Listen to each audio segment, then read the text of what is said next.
Right, Steve, this is Freedom Fields. This is the monument to the Battle of Freedom Fields, as they call it now. But in the Civil War, and for many years, it was known as the Sabbath Day Fight because it was fought on December the 3rd, a Sunday, on a cold Sunday morning. And it happened down that way, not here. If you were here in 1642, you would be behind the new work going up over there, the Lipsome Fort, where that round house is, the gatehouse. We can see that. The Battle of Freedom Fields, as they call it today, the Sabbath Day Fight, was fought several hundred yards further down Mount Gould Road. If it was fought here, you'd be behind the lines. You would see Lipsome Fort there, and if you come further over to your left, you would have Holywell Fort. Whereabouts would that be, Phil? Just in front of Longfield Terrace, Longfield Road. That's about here, isn't it? Somewhere just there. Behind this point, at that point, where Freedom Fields Hospital once stood, so to the right. Right. That would have been Holywell Fort. So you would be behind the lines.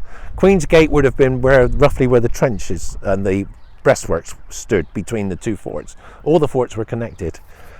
And the Battle of Freedom Fields, fought further down, I'll call it Freedom Fields because everybody knows it as Freedom Fields, was a small battle in comparison to the great battles of the English Civil War, but it was a major event for Plymouth because the Royalists could have overrun us. How many were involved? Several thousand. On our side? Or no, on both sides. It wasn't sides? a big battle. Battles you consider 10 to 15,000 aside in the English Civil War. Naseby, Edge Hill, Newbury. But here in Plymouth, we were under siege. Prince Maurice, in December 1643, had approximately 10,000 men with him. We had less than 3 defending Plymouth, spread out amongst the forts. Small garrisons, 60 to 100 men. When the threat came to Plymouth in December 1643, the threat from Prince Maurice, he marched part of his army down where Lara Point Work was, right at the end of Mount Gould Road, near where Astor House stands. He marched 400 men across the river at night, overran the Lara Point Work, but then he dawdled, he stopped. The darkness must have confused him. He didn't move further up until daylight. He missed his chance. He missed a good opportunity there because he could have moved down to Plymouth and attacked the inner forts where Resolution Fort is down sort of in that direction. He could have gone down the hill with his troops if he'd have reinforced them, brought more men in, and attacked the inner line. Now the outer line would have crumbled because they would have been behind us, but it never happened. The people from the town would have come up. Reinforcements would have come up from the hill and from other forts. Would that have been like odds and ends or lots at a time? Lots. There was a militia, the Tinners group, a company of about 60 men, local men, militiamen, and led by the mayor, Philip Francis, who was a great wartime mayor. He was not the mayor then. He was in September. He lost his seat to someone else, but he was a captain of the Tinners, and he fought here. How do you think word was out that something was up? I mean, how did people know? When they overran the Lara Point Work at night, they wanted to overrun it and have no warning, but one of the soldiers fired a musket. He fired a shot. So that sort of must have helped with the confusion, and they thought, whoops, the town is awake. Next morning, Colonel William Gould, the commander of the Roundhead forces here, who saved Plymouth, Mount Gould Road, named after Colonel William Gould, he took charge. He came up here, he brought his troops together, reinforced Lipsome Fort, and sent them in a line to the right of the fort because there was too many soldiers to be in the fort, so they formed a line to the side of Lipsome Fort, running downhill. He brought a cannon up to a small crossroads, and when the Royalists came over further in the morning to attack, they reinforced their troops, brought up to about 1,000 men. They lined up opposite us. The cannon fire disrupted them. While that was going on, 60 musketeers went up Tothill Lane behind the Royalist army from Plymouth. Lookouts on Mount Fort Stamford, Royalist lookouts in Fort Stamford, signalled their men here, but they didn't. In those days, there were no official signals. You know, they tried to fire a cannon. Yes, they fired a cannon, but that didn't work. So by the time the musketeers had come up behind the Roundhead, the Royalists, William Gould was ready to attack, so they were hit from 2 sides. There was a bloody skirmish, or battle, small battle. A lot of men were killed, 300 on our side alone. We captured a lot of prisoners, a lot of men were wounded. Only 12 men, we lost only 12 men killed apparently in that attack, but I think it was a lot more, because people do not want to reveal their losses because it's bad for morale.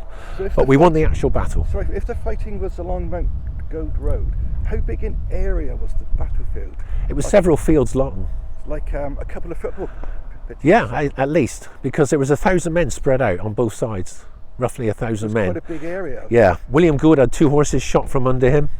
He got up and survived. Philip Francis survived. So it was a great day for Plymouth, and we celebrate that every year. What would have been the scene when the battle ended? How did it end? I mean, how did they know the battle had ended? Well, once the royalists were hit from the side and the front, their morale just went. They've just come from Dartmouth. Plague hit them badly in Dartmouth, and when Prince Maurice came to Plymouth, he was still ill from it. He was not recovered. He was one of those who was suffering from the plague, and they lost a lot of men, even at Plympton. If you look at the burials around Plympton at that time, and in Plymouth, December 1643, more people were buried in and around Plymouth than at any other time during the Civil War. So the scene when the Carnage. ended, what would you see? Dead horses, dead soldiers, wounded men crying out for help. Women came up. The women of Plymouth came up and helped these men. They helped both Both sides, yeah. Were the injured taken? Were the Yes. injured men on the king's side looked after in the city? Yes, they were, because they brought them down. The dead were buried on the site. Nobody knows exactly where, but it was close to the fighting. You're saying that somewhere looking along Mount Goat Road, There's dead at bodies. the time there are Dead bodies. and there's quite a lot of them as well. There was at least, I reckon, about at least 60 men a side killed.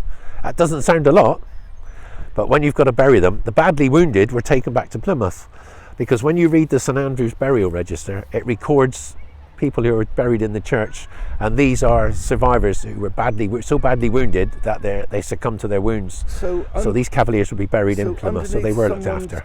Greenhouse, Yeah, or garden, or whatever, or under their living room. under their living room in the Mount Goat Road area, could well be the graves of soldiers. There is graves. Would the soldiers of this?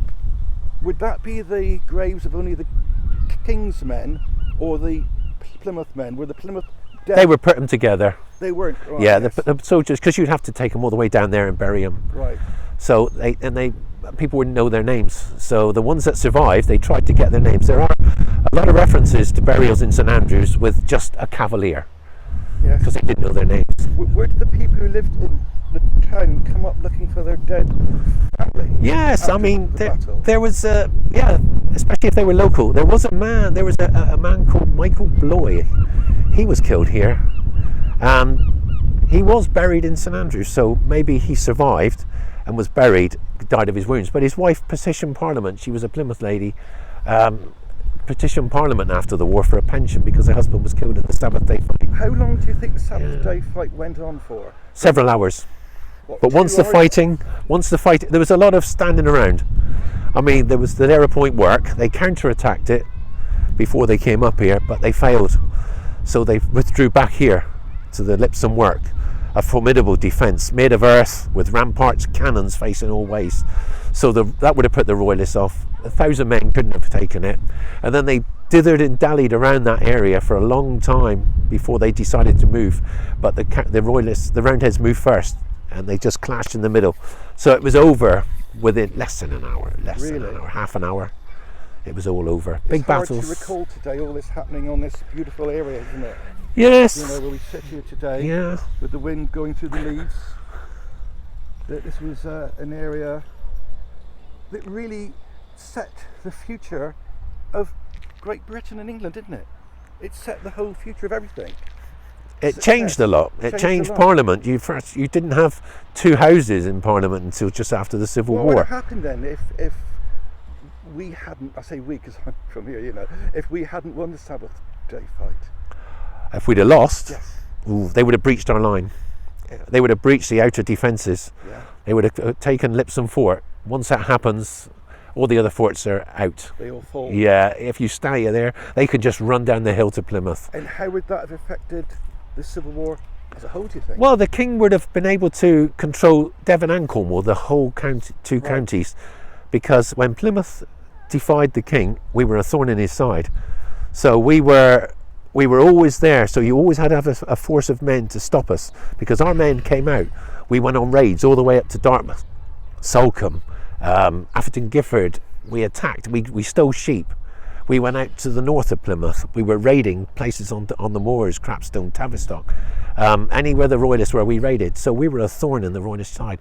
If we'd have lost Plymouth, the king we wouldn't have had any problem, because Devon and Cornwall, he wouldn't have to look over his shoulder. No, the Royalist armies. You did say that until the Civil War, the fact that the Civil War really caused the political landscape of Britain to become almost what it is today in a roundabout way, isn't it? Yeah, it changed a lot of things. Like I said, you had two political parties. Can you say something about that? Yeah, I mean, the Royalists are descended from the Conservatives are descended from the Royalist Party, and the Labour Party is descended from the Roundhead Party. So even today we have the echoes of the Civil War. Yes. In today. Yes. So when we go to vote in an election, we are actually today enacting the heritage of the Civil War. Partly, yes. Phil, thank you very much for your time. You're very welcome.